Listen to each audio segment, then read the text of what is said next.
Some of your creepy friends are using Dad's stereo.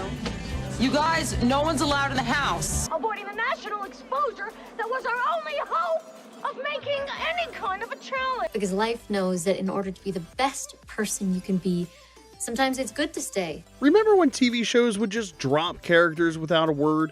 It was like they fell into the couch cushions between seasons somehow. This is part 2 of our countdown of characters who disappeared without a goodbye, send-off, or even a lazy moved away line. A lot of these came straight from your comments, so keep the suggestions coming, and if you missed part 1, the link's in the description, and don't forget to like and subscribe because it really does help the channel. Oh, and number 2 on this list is going to have you seeing double, so let's get into it. Number 10, Billy, who's the boss. Billy, what are you doing? I'm making a cake.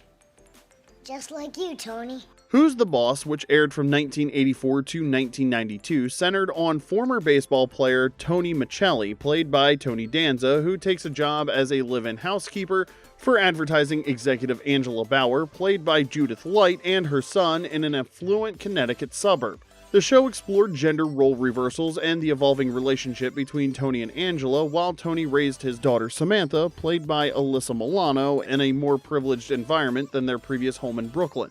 Just when the show seemed to have perfected its family dynamic, in its 7th season, Who's the Boss decided it needed a shakeup and introduced a new kid character, Billy, played by 5-year-old Jonathan Halyalker, because nothing says we're running out of ideas like adding a precocious kid to a fading sitcom.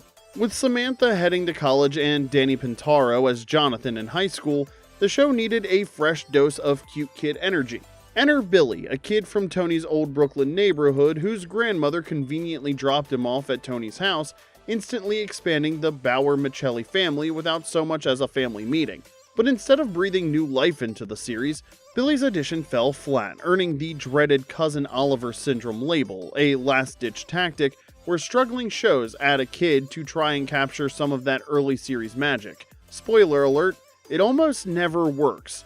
Don't worry, we've got a video soon to come on all of this, so subscribe and keep your eye out. Back to the story. In the True Hollywood story about the series, Katherine Hellman revealed that while Jonathan Halyalker was talented, he struggled to fit into a cast with an established rhythm.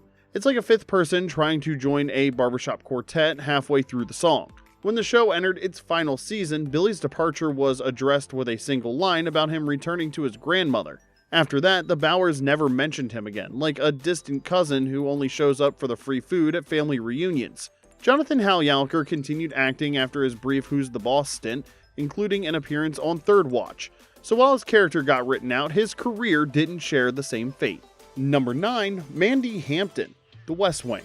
Which, by the way, that power is always unleashed in the preservation. This is gonna distract me.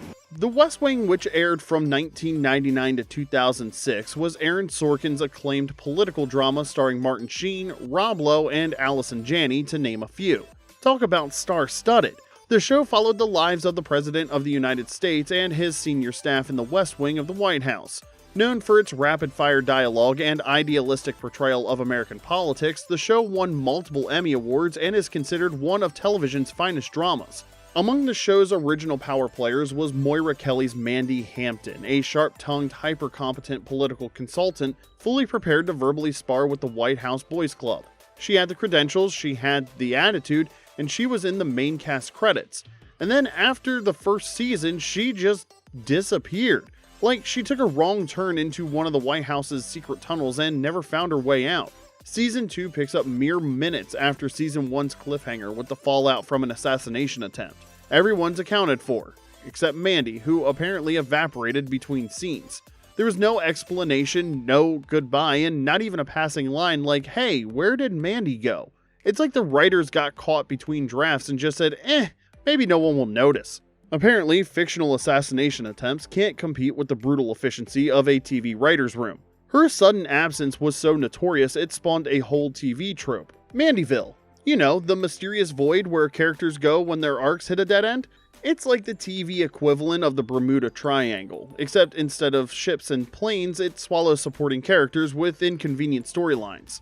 Behind the scenes, creator Aaron Sorkin admitted it was a mutual decision. He later said he wanted to explain her absence in the 2nd season premiere, but couldn't find a way to do it that didn't seem like a naked bulletin to the audience. Moira Kelly went on to a 6-season run as Karen Rowe on One Tree Hill and voiced Nala in the Lion King franchise. Hakuna Matata indeed. Number 8, Millie and Maggie, A Different World. Hi. I'm Maggie Lawton. They said this is where I'd be living. Oh, you must be our new roommate. Hi. Too sexual? A Different World, which ran from 1987 to 1993, was a spin-off of The Cosby Show that followed Denise Huxtable initially and other students at the fictional historically black college, Hillman. The show evolved from a fish-out-of-water comedy to a groundbreaking series that tackled serious social issues while authentically representing black college culture. Among the early roster of Hillman students was Millie, Whitley's ride-or-die friend in Season 1, played by Marie Alice Recastner. But apparently the ride part had an unexpectedly short route. Millie wasn't the only character to vanish when Lisa Bonet left. Remember Maggie Lawton? She was played by future Oscar winner Marisa Tomei, and she was the perky fish out of water at the historically black Hillman College. Her cultural adjustment storyline was a key part of the show's early dynamic, until it wasn't. When Debbie Allen took over as producer for Season 2, she gave the series a much-needed reboot, shifting the focus to Whitley and Dwayne Wayne and bringing a more authentic HBCU flavor to the show. The creative overhaul meant some early characters got written out, including Millie and Maggie, whose departures were less about storylines fizzling out and more about the show finding its true voice. Unlike some of the other characters on this list, their exits made sense given the show's new direction, but the abruptness was still jarring. Millie, Whitley's supposed best friend, disappeared without a trace, and Maggie, who had been Denise's roommate, simply ceased to exist. It's like the writers hit the freshman reset button and never looked back. Marie Alice Recastner continued her acting career with roles in soap operas like Port Charles and Days of Our Lives, and Marisa Tomei won an Academy Award for Best Supporting Actress in 1993 for My Cousin Vinny, launching a successful film career. Clearly, getting expelled from Hillman College worked out just fine for the both of them. Number 7, Brendan Lambert, Step by Step. Dream got broken, seemed like all was lost. What would be the future? Could you pay the cost? You won. Step by Step, which aired from 1991 to 1998, followed the misadventures of a blended family when single mom Carol Foster and single dad Frank Lambert impulsively married on vacation, bringing their combined 6 children together under one roof. The family comedy was part of ABC's TGIF lineup before moving to CBS for its final season. They got some heavy hitters for this one too. Get this, Carol was played by Suzanne Summers. Yeah, Ms. Thighmaster herself. Oh yeah, and she was in a little show called Three's Company, and Frank? Yeah, that's Patrick Duffy of Dallas. So, in this classic Brady Bunch for the 90s setup, Carol's 3 kids and Frank's 3 kids formed one big blended family. Yeah, well, somewhere around season 6, that blend got a little lumpy. Like, they accidentally hit delete instead of blend on one particular family member. Brendan Lambert, the youngest of Frank's original kids, played by Josh Byrne, was the quiet, easygoing type. The kind of kid who was actually okay with his dad suddenly doubling his sibling count overnight. But after baby Lily was introduced in season 4, Brendan's screen time started to fade faster than a summer tan. When the show moved from ABC to CBS for its final season, Brendan disappeared completely. His last appearance was in the episode The Kissing Game, and then poof! Unlike his TV cousin Cody, who at least got a jokey explanation about moving to Russia, Brendan simply vanished without a word. Not even a hastily scribbled back in 5 note on the fridge. What makes this especially weird is that no one ever explained where he went. Like, was he at boarding school, living with relatives? The weirdest part is that the family sometimes still referred to having 7 children, even though Brendan was nowhere to be seen. According to Christine Lakin, who played Al Lambert, Brendan was written off because it became harder to fit him into episodes as more recurring characters came into the show. Josh Byrne left acting after the show and now works in the collectibles industry. So while his character vanished without a trace, at least he found a way to collect something that wasn't second billing in the opening credits. Tell us in the comment section below, how shocked were you when these characters disappeared without a trace? Number 6, Tina Pinciotti, That 70s Show.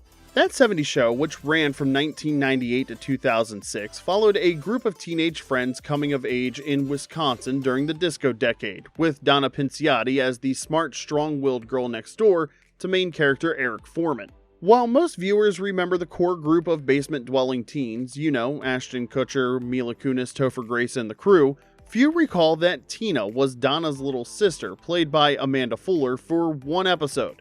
That's it, she had a shorter run than Disco Jeans at a wet t-shirt contest. Her only appearance was in Eric's Burger Job, where she briefly flirted with Fez at Donna's party.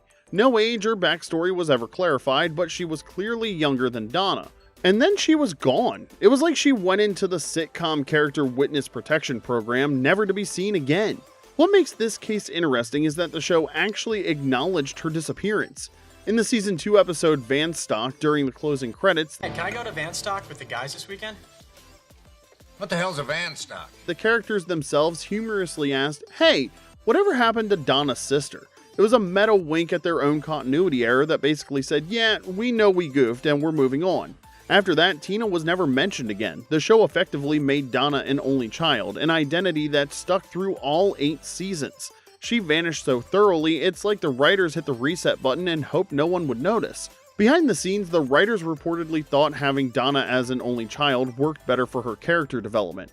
Amanda Fuller didn't suffer though. She went on to star in Last Man Standing and Orange is the New Black, so clearly she survived being erased from Wisconsin better than her character did. Number 5, David Kane, One Day at a Time. Now, where were we? Oh, yeah, I remember.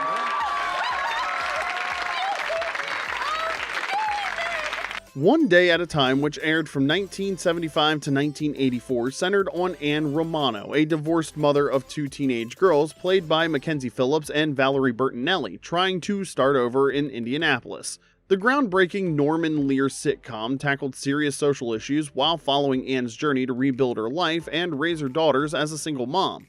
Now, like any good sitcom about a newly single woman in the 70s, the show quickly gave Anne a love interest. Divorce attorney David Kane, played by Richard Masur, who you probably know from just about every TV show since the mid-70s.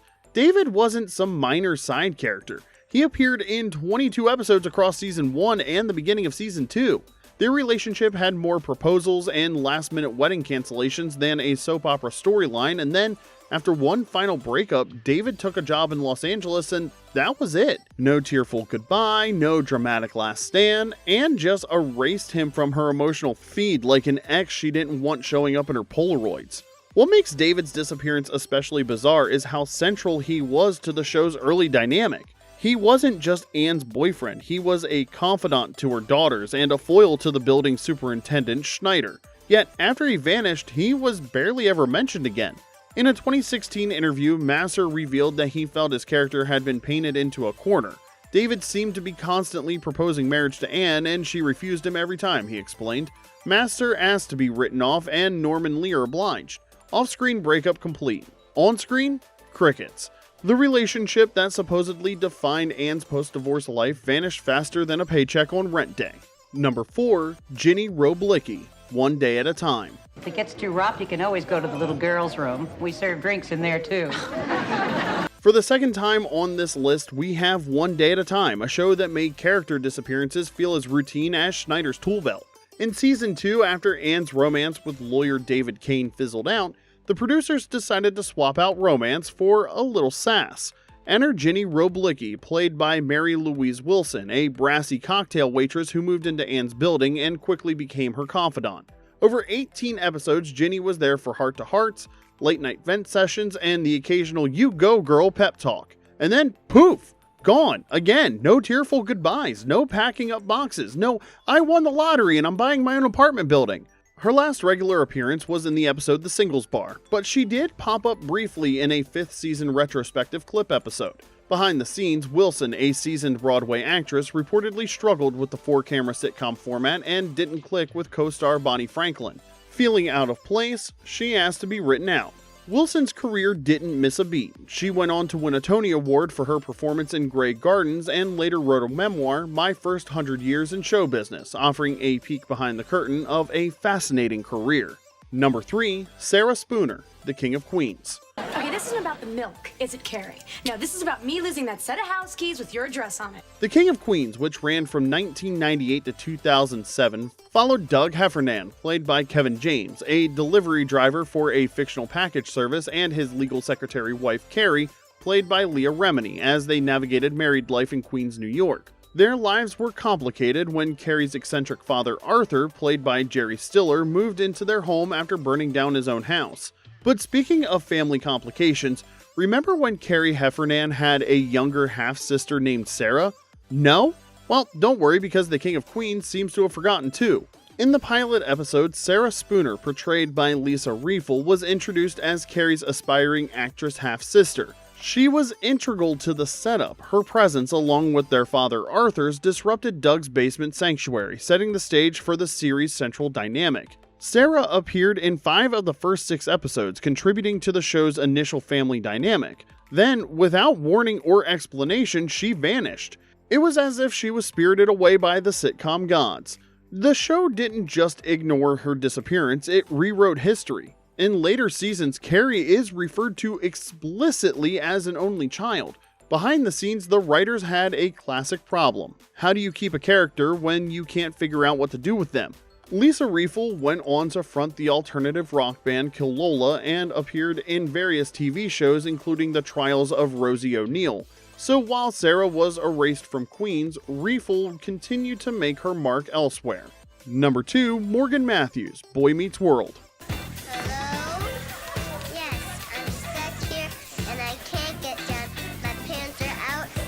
Boy Meets World, which aired from 1993 to 2000, chronicled the coming-of-age journey of Ben Savage as Corey Matthews from middle school through college alongside his best friend Sean, played by Ryder Strong, and eventual girlfriend Topanga, played by Danielle Fishel, but let's be honest, we are always going to call her Topanga.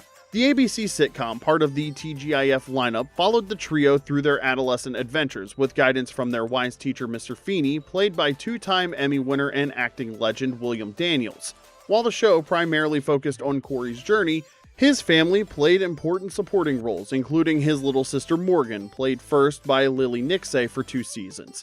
Then, halfway through season 3, she disappeared and reappeared, played by Lindsay Ridgway, with a completely different personality. Instead of pretending nothing happened, Boy Meets World embraced the switch. Her first line back, quote, "That was the longest time out I've ever had." The show acknowledged the absurdity rather than hoping viewers wouldn't notice. Years later, the sequel series Girl Meets World brought both actresses back as Morgan and Morgan in the finale, confirming that the show was in on the joke all along. Lily Nixay continued acting, appearing in The Guardian and 8 Simple Rules, while Lindsay Ridgway became a voice actress. So neither Morgan vanished from Hollywood, just from the Matthews family living room. Number 1, Baywatch's revolving door of forgotten lifeguards.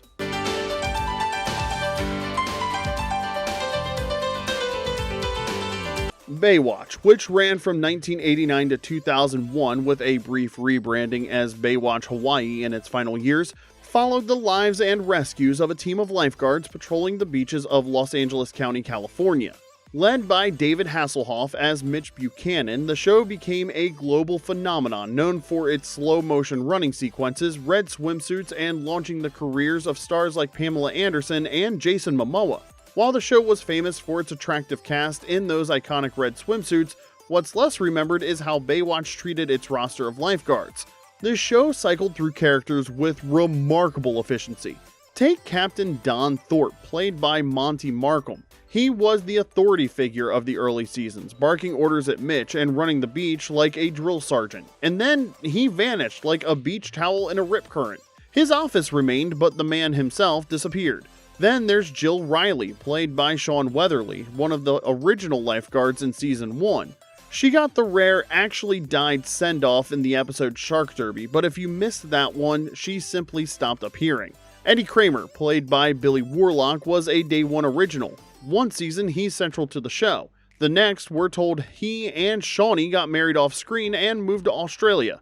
No wedding episode, just a throwaway line. We could go on listing forgotten Baywatch lifeguards, Trevor Cole, Hobie's rotating friends, that one Australian guy with the hair, but we'd be here until the tide comes in and goes back out and comes back in again. The show cycled through attractive people in red swimsuits faster than most of us change our underwear. The show's production chaos explains many of these disappearances. With changing filming locations, budget issues, and the show's enormous international success, Baywatch could afford to lose characters without much explanation. Monty Markham went on to appear in dozens of movies and shows, Peter Phelps became a star in Australian TV, and Billy Warlock continued in soap operas like Days of Our Lives. At least their careers stayed afloat, even if their characters didn't. And there you have it, 10 more characters TV just forgot. No goodbyes, no send-offs, just a trail of broken plot lines, confused fans, and actors who had to explain at reunions why they weren't invited back. Did we jog your memory, and did we miss someone even more baffling?